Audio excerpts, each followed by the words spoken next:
நீங்கள் பாருங்கள், ஒரு எவாஞ்சலிஸ்டாக இருக்கிறான் பிலிப்பு. பிலிப்பினுடைய சுபாவம் ஒரு எவாஞ்சலிஸ்டினுடைய சுபாவம். அவனுடைய வேலை என்ன? வரான், அவன் போதிக்கிறான், அந்த காந்தாக மந்திரிக்கு வேலையை முடிக்கிறான். முடித்தவொடனே அடுத்து அவன் செய்கிற வேலை என்ன தெரியுமா?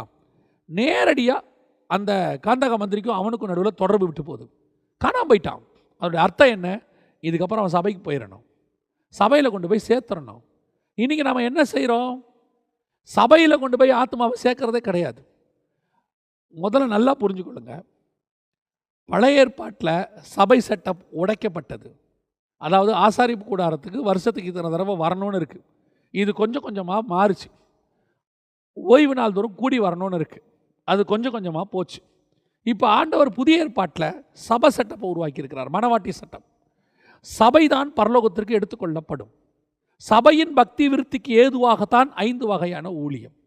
நல்லா கவனிச்சு பாருங்கள். பவுலாக இருக்கட்டும், அல்லது பர்னபாவாக இருக்கட்டும், பேதுருவாக இருக்கட்டும், யோவானாக இருக்கட்டும், அவர்கள் சபையை உருவாக்கி சபைக்குத்தான் போய் பிரசங்கம் பண்ணினார்.